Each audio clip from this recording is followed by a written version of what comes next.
This next year, I am going to attempt to do something that I never tried before on this YouTube channel. I am going to publish videos daily. Yeah, about that promise to vlog daily. Well, I made it one day, right? On the first of the year, I did get a vlog up, and that's where it ended. I completely failed. I started this new year off with a colossal failure. My first task, my first challenge of the year ended after one day. Well, I can't really say ended, because I did get this video done. It was this video of me and my daughter going out and having a good time on New Year's Eve, and just basically what New Year's Eve was like here in Penang in Malaysia. But I wasn't completely satisfied with it, but before I went to bed, I put it together, I edited it, and then it just didn't seem right. So I didn't publish it. You see, the interesting thing, or the thing that I find interesting and fun about vlogging, or first person narrative filmmaking, or de facto filmmaking, or spontaneous filmmaking, but whatever you want to call, going around, in your world, filming yourself as the main character and telling these stories about your life around you, and just basically documenting what happens to you. It's difficult. It's difficult because it's real. Even when you make documentaries, you're still kind of, there's still kind of this artificial element to it. As you're setting up interviews in advance, you can rig up your lights, rig up the cameras in the room, scope out the filming locations. I mean, there's a lot to it that's just that can be set up. But vlogging, especially daily vlogging or first person filmmaking, that kind of production, that kind of setting things up in advance, kind of goes against the fundamental premise of what this is. Sometimes, you go out and film, you don't know what you're gonna film, you don't know what you're gonna get, you don't know what you're gonna miss, you don't really know what the storyline is. You just basically start out with an idea. I'm gonna solve this problem, I'm gonna face this challenge, I'm gonna go to this place, I'm gonna do this thing, I'm gonna meet with this person, and everything else is just left to glorious, beautiful chance, right? You don't know what you're gonna get. I mean, a great example of this is, when Petra and I were shooting the New Year's Eve video, we met this guy outside of the national park here in Penang who just told us the story of, what he did, his experiences during the tsunami of 2004. I mean, basically this guy was stuck out, way out on the jetty, helpless as he watched the wave, as he watched the water come in and destroy his boats and basically just destroy his town.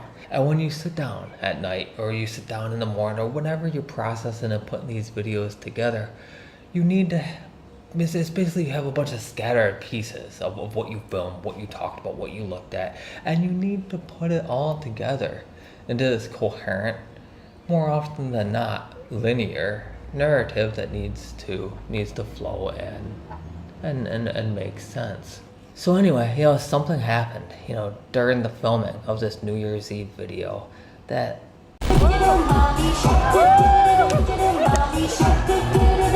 the big one.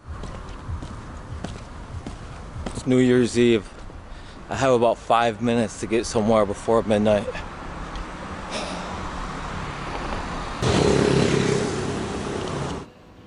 So, the way that video ended was bullshit. It was a bullshit, contrived ending, right? How do I go from just, hanging out at this, New Year's Eve gala, this big event, this countdown event with my daughter, having a really great time,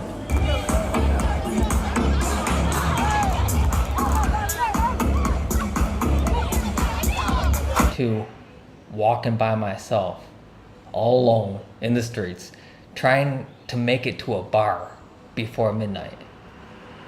how does this happen? This just doesn't happen normally. I mean, something must have occurred in between event A and event B that I didn't show.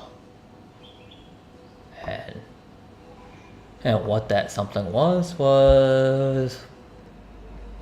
a disagreement with my wife.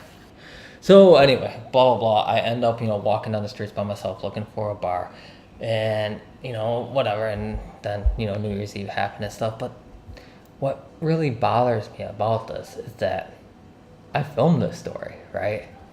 I filmed what happened, and I thought it was just such a nice story to tell. I mean, basically, my wife gets really mad at me. I leave the house, blah, blah, blah.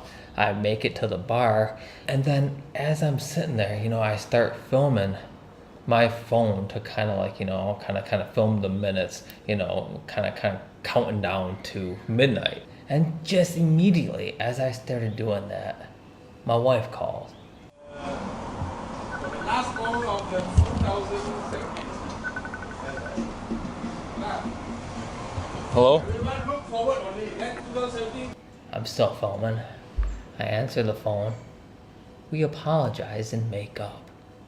Right before New Year's, right before midnight, we make up to go into the new year. And anyway, and immediately after, I hung up the phone. New Year's hit and all these fireworks start going off like right behind me, right?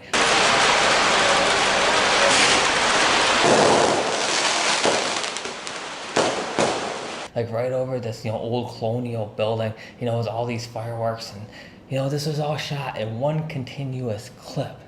None of it was prearranged. All this was organic, pure, raw reality, right? And it was just so beautiful how it all came together. But there was no way that I could show this, in a video and publish it on YouTube, without being divorced, right? And so I kind of struggled with this issue yesterday, which is kind of like, one of the fundamental problems of being, a first-person narrative filmmaker is that in order to tell your story properly and honestly, you need to include other people.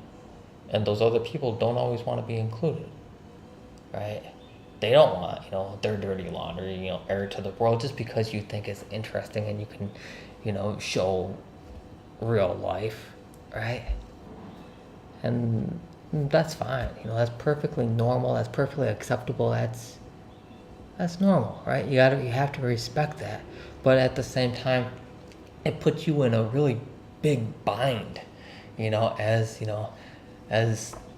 someone doing this filming project about your life, because you realize that you can't honestly and accurately tell the story of your life, which is why hardly anybody does this, right?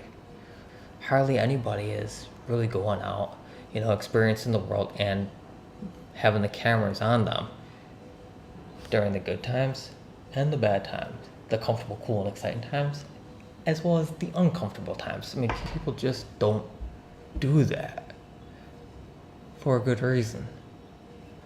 But I'm a little dumb about these things, right? I don't know. I think there's nothing more, pure and honest and I don't know, just integral than the story, right? Just the story of life. I mean, would you read a novel? Would you read a book about something or somebody, a biography, an auto, whatever? Would you read a story if it was just all good, right? What would be the point of that? I mean, what's the point of having a novel without conflict, having characters without flaws, having life without difficulties and challenges? It is conflict that makes a story. That is actually character flaws that makes characters interesting. But then when it comes to telling real stories about real life, these are the things that you can't talk about.